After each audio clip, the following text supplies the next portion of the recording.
इसी बीच बड़ी खबर मिल रही है दिल्ली हाईकोर्ट से केजरीवाल को बड़ा झटका लगा है। ये बड़ी जानकारी इस वक्त मिल रही है। प्ली पर सुनवाई चल रही थी हाईकोर्ट के अंदर। दरअसल केजरीवाल ईडी के सामने पेश नहीं होना चाहते थे और इसको लेकर के ये प्ली दी गई थी और इसी पर हाईकोर्ट में बड़ी सुनवाई चल रही थी, लेकिन केजरीवाल को बड़ा झटका लगा है दिल्ली हाईकोर्ट से। सुमित लगातार हमारे साथ बने हुए हैं। सुमित, क्या कुछ कहा गया है कोर्ट की तरफ से?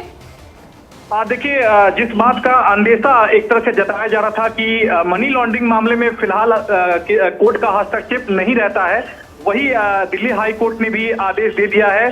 गिरफ्तारी से संरक्षण देने से दिल्ली हाई कोर्ट ने इनकार किया है, क्योंकि केजरीवाल ने आज ही एक नई अर्जी लगाई थी कोर्ट में और ये कहा था कि वो ईडी के सामने पेश होना चाहते हैं, लेकिन अगर ईडी उन्हें गिरफ्तार कर लेगी तो वो पेश नहीं होंगे।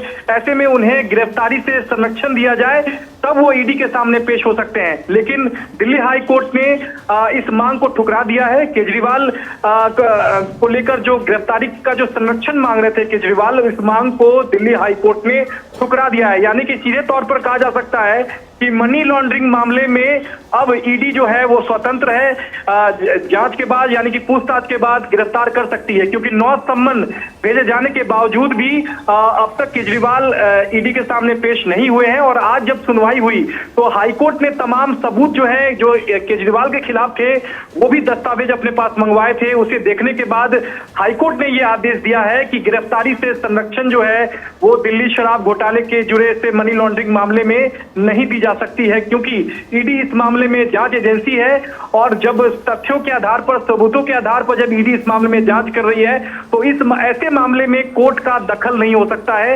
यानी कि कोर्ट ऐसे मामले में हस्तक्षेप नहीं कर सकता है, क्योंकि इस मामले में आज ईडी ने हाई कोर्ट को अहम जानकारी ये दी थी कि इस पूरे केस में केजरीवाल के खिलाफ उसके पास पर्याप्त सबूत रहे और मुख्यमंत्री के नाते नहीं, वो एक व्यक्तिगत तौर के नाते केजरीवाल को पूछताछ के लिए बुला रहे हैं। और एक बात अहम ईडी ने यह भी कही थी कि हम केजरीवाल को गिरफ्तार भी कर सकते हैं और नहीं भी कर सकते हैं।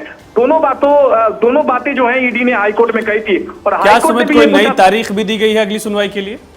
देखिए, जो मेन याचिका है केजरीवाल की, जिसपे कल सुनवाई हुई थी, उस पर 22 अप्रैल को सुनवाई होनी है। 2 हफ्ते का समय कल हाईकोर्ट ने दिया था कि आप जवाब दीजिए। और आज जो नई अर्जी लगाई गई थी वो सिर्फ गिरफ्तारी से संरक्षण की मांग की गई थी और ये कहा गया था कि अगर हम ईडी के सामने पेश हों तो हमें ईडी गिरफ्तार ना करे। ये जो मांग है अरविंद केजरीवाल की तरफ से, ये स्टे अरेस्ट को लेकर थी, है ना? और स्टे अरेस्ट को लेकर हाईकोर्ट ने कह दिया है कि हम इसको लेकर संरक्षण नहीं दे सकते। लेकिन ऐसे में अब बार बार जब समन भेजा जा रहा है तो अब अरविंद केजरीवाल के पास रास्ता क्या है?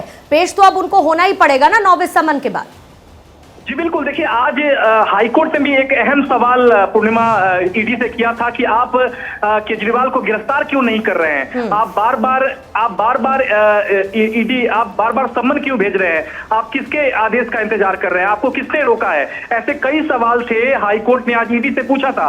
तो ऐसे में अब केजरीवाल पर गिरफ्तारी की तलवार लटक रही है, क्योंकि आज जिस तरह से उन्होंने मांग उठाई थी कि हमें गिरफ्तारी से संरक्षण दिया जाए तब हम ईडी के सामने पेश हो जाएंगे, लेकिन हाईकोर्ट ने ऐसा किसी भी तरह का आदेश देने से इनकार कर दिया है। इसका साफ मतलब है कि दिल्ली शराब घोटाले से जुड़े मनी लॉन्ड्रिंग मामले में केजरीवाल किसी भी वक्त गिरफ्तार हो सकते हैं, क्योंकि उन पर गिरफ्तारी की तलवार लटक रही है। और क्या इसका मतलब ये भी है सुमित कि जो सबूत ईडी की तरफ से पेश किए गए, जिसके आधार पर दिल्ली हाईकोर्ट ने फैसला सुनाया कि हम गिरफ्तारी से संरक्षण नहीं दे सकते, वो ईडी के पक्ष को मजबूत करते हैं दिल्ली हाईकोर्ट के सामने?